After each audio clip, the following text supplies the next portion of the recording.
In case you're wondering, welcome to Hadrian's Forge, and yes, it is very cold. Uh, of course, it is in a non-heated shop, and the outside temperature is hovering right around 40 degrees, so yes, cold. Anyway, today I have an amazing episode prepared for you, and that is the wonderful world of punching and drifting, or at least some of the basics therein. And anyway, as always, this is my opinion, so if yours differs, tell me all about it in the comments below. And while you're down there, hit that like button. Anyway, let's bounce over to the anvil and get this episode started.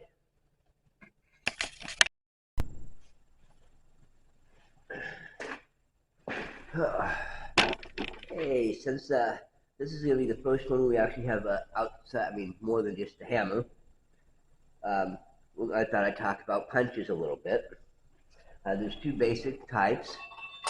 You got handled punches, which is this. Goes into the handle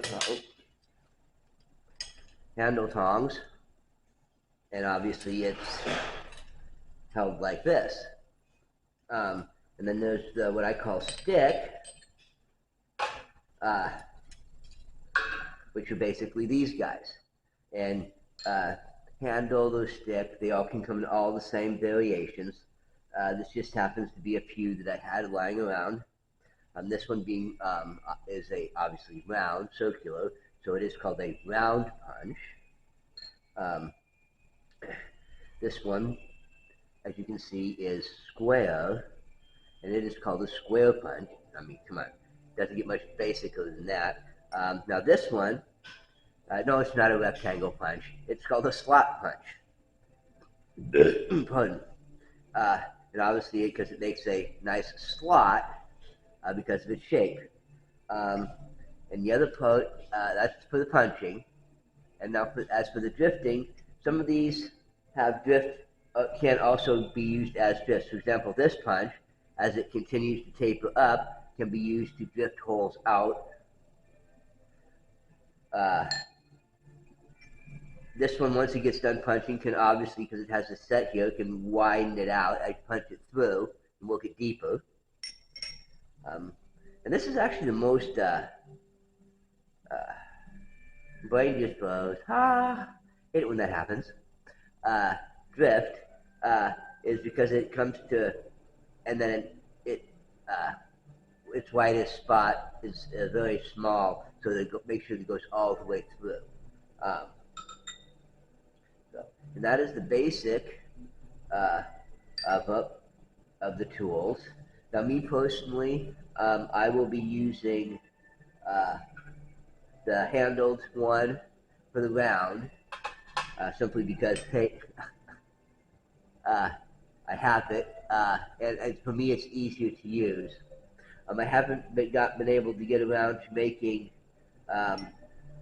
slot punch or square punch for the handle yet, or even a small diameter circle punch. But those are on the list. So yeah, look forward to that because I'm thinking that I might just do the blade orientation, and so I could use the small metal lathe and make some really nice ones. Anyway, let's move on for just a recap.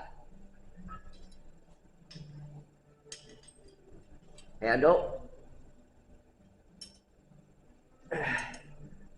stick, slot, square, round, and what I thought was a pelum. Somebody's bad attempted making a pelum, but it's not. It's actually a punch drift.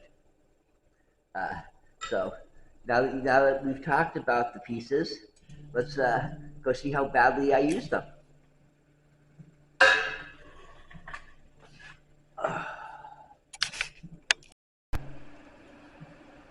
Okay, now I've made some mugs.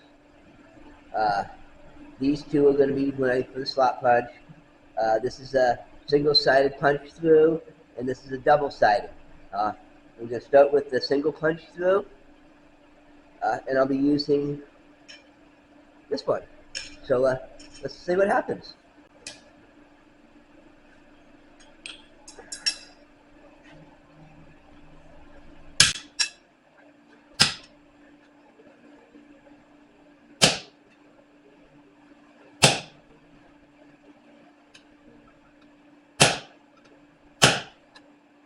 Always cool your tips.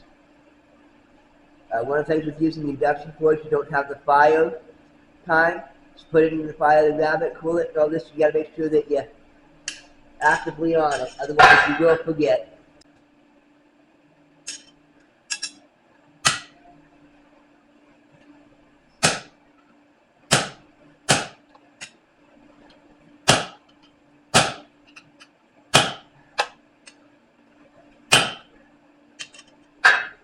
And now I want to take an opportunity to do something that normally gets edited out. So I want to make sure that we all take note that it does happen.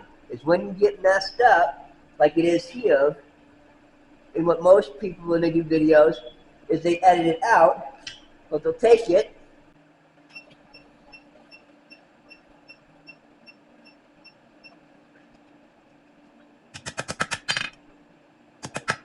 and they'll do what I call cleanup on it. And cleanup is actually one of those boring things, and it's a step that you can't really see much being done, but it has to be done. So when you are doing this, don't think for a second that I'm just amazing and don't need to clean up. No, I just normally edit the cleanup out. So remember, if you need to, always clean up and do your cleanup. Now this needs one more punch through, and then we'll go from there.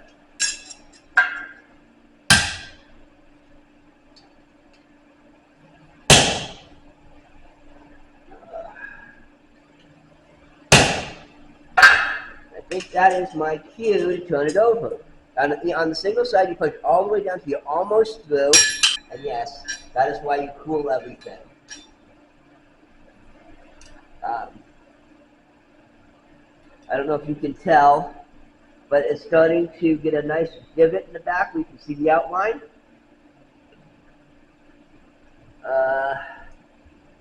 Actually, I think that I'm over.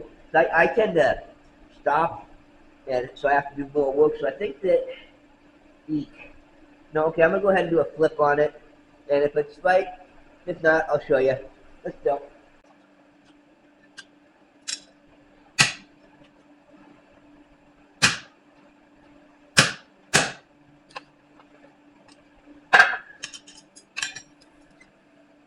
And as you can see, I was obviously not incorrect. I just punched out, and what is left is this little teeny sliver.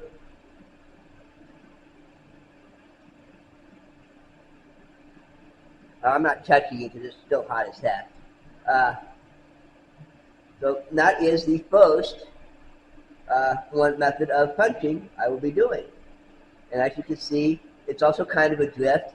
As punch went down, it bulged it out and will push some of the material out to the sides. So that's to be expected, and one of the things that you need to calculate in when you're doing your own punching. Anyway, I need to reset and talk to you in a minute.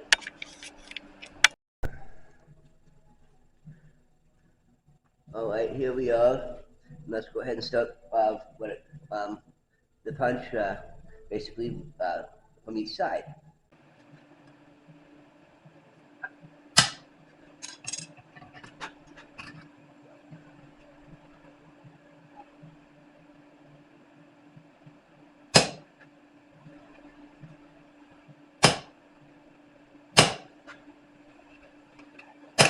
Remember, we're doing this in both sides, so everything you do to one side, you flip over and do to the other side.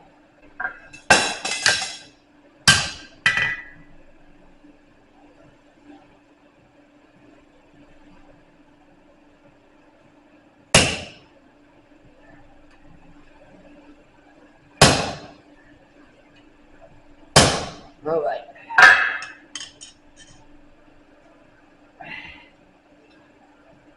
Now, the only difficulty and problem with this that you need to be made aware of is that you need to do your best, absolute best to get the two centered and lined up.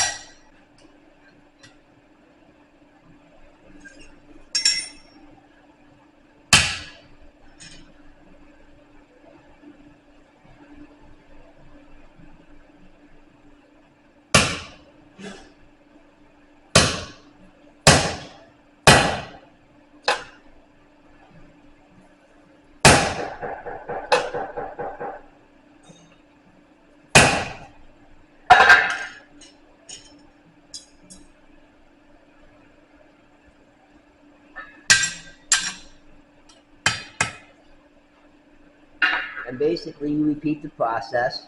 Obviously my slug hasn't come out yet. Repeat the process until the slug comes out.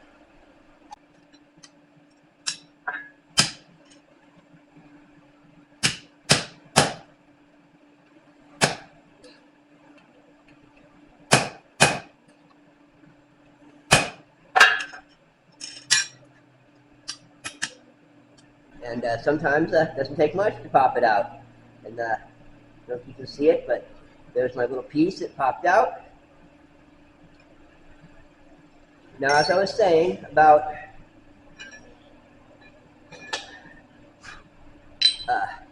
drifting, you take the same piece that you just punched, and like I said, this can act as a drift. For example, you needed your hole a little bit bigger, okay? So we would drift it. How does that go?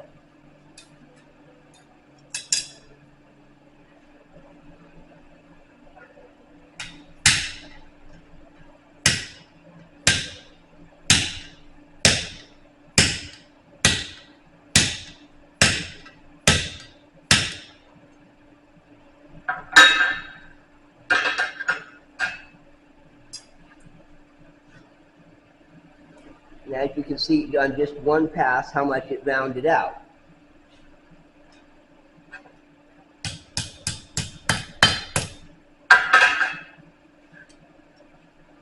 And of course, you flip it over to the other side after each process.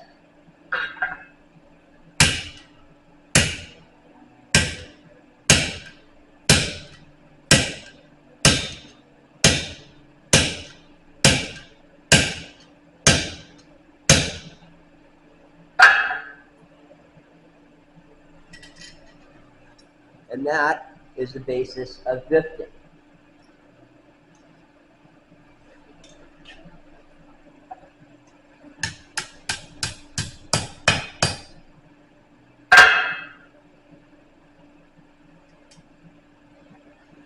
All right, let me clean up and for a minute, and we'll go on to the next step.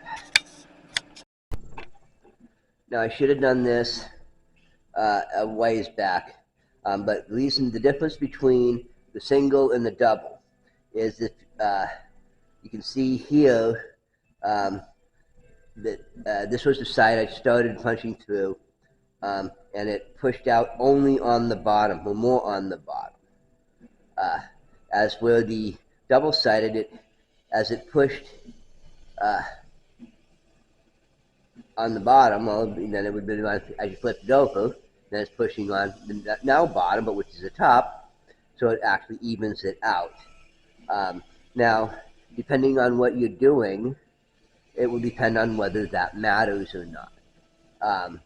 So, with that in mind, let's take this and see if we can make it glow and put another hole in it.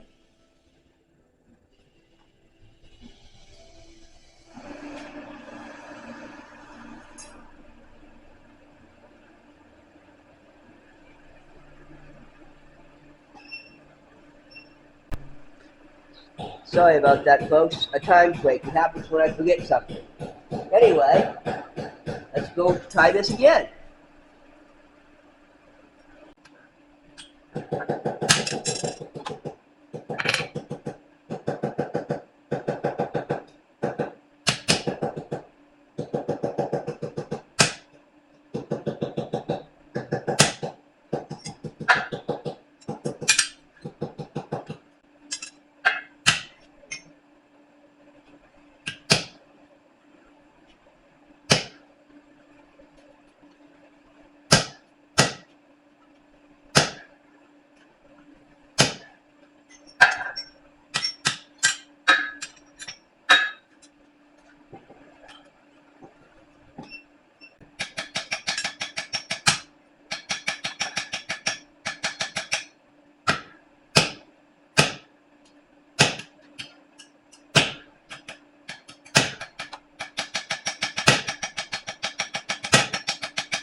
I'm beginning to think I missed. Either that or I wasn't right the first time. So, let's go ahead and do what we always do, is turn it over and Oh no, it looks like I got kind of close anyway. And this is what I mean by if you don't get it right the first time, sometimes it'll take a pain in the... Anyway.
And well, hello.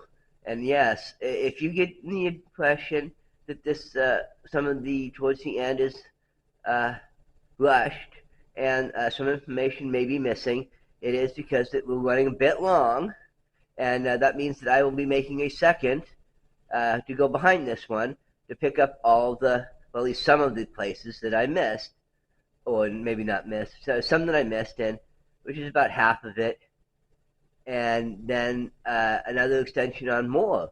Anyway, I hope to see you. And next week's is going to be the skill of cutting. And you know how much you want to see that, so hit that subscribe and notify button, and I'll see you then. And remember, you're wonderful people.